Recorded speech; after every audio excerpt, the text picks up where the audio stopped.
नमस्कार. श्री स्वामी समर्थ. लेकीची शाळा आता रेग्युलर सुरू झाली आहे आणि तिचा टिफिनसुद्धा रेग्युलर सुरू झाला आहे. तर आज तिच्या टिफिनमध्ये मी देणार होते आलू पराठा.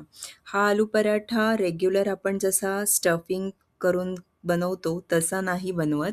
कारण जीविकाला तसं आवडत नाही. तर या ह्याच्यात मी काय करते, की सगळं स्टफिंग आणि पीठ हे एकत्रच करते. तर चला बघूया.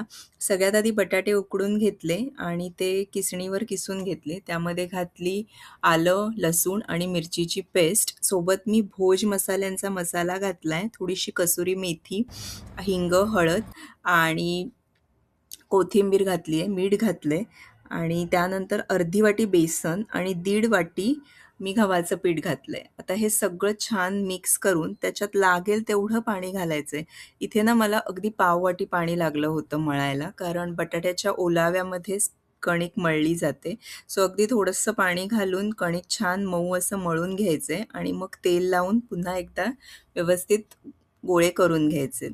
तर आता त्यातला एक गोळा मी घेतलाय, एकीकडे तवा तापत ठेवलाय आणि आपण घडीची पोळी करताना जशी पोळी लाटतो तशी आधी पोळी लाटून घ्यायची. त्याच्यावर थोडंसं तेल पसरवून घ्यायचं आणि मग कोरडं पीठ लावून त्याची 4 अशा घड्या करायच्या आणि पुन्हा एकदा तो पराठा लाटून घ्यायचा. झटपट होतो. स्टफिंगचा पराठा सकाळच्या वेळात करताना बऱ्याचदा त्यातलं सारण बाहेर येतं किंवा मग तो व्यवस्थित शिजला जात नाही, फाटतो. असे बरेच प्रॉब्लेम होतात. तर ह्या पद्धतीने पराठा केल्यावर सुद्धा तो छान मऊ राहतो. घडी घालतो त्यामुळे व्यवस्थित फुगतो. एकीकडे मी पराठा लाटून घेत होते आणि दुसरीकडे तवा तापत होता. तवा व्यवस्थित तापल्यावर त्यावर पराठा घातला. 1च मिनिटं शिजवून मग पलटून घेतला आणि त्याच्यावर मग साजूक तूप लावून कडेकडेने दाबून व्यवस्थित पराठा शेकवून घेतला. व्यवस्थित शेकल्यावर पलटून घेतला आणि दुसऱ्या बाजूला सुद्धा साजूक तूप लावून घेतलं.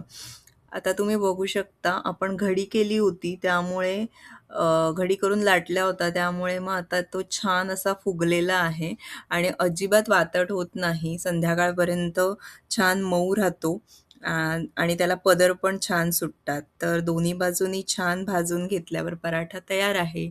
तर आज तिच्या टिफिनमध्ये मी दिला होता पराठा आणि सोबत लसणाचं तिखट. तर झटपट होणारी ही रेसिपी तुम्हाला कशी वाटली नक्की सांगा. आवडल्यास लाईक, शेअर, सबस्क्राईब करा आणि फॉलो करायला विसरू नका. बाय.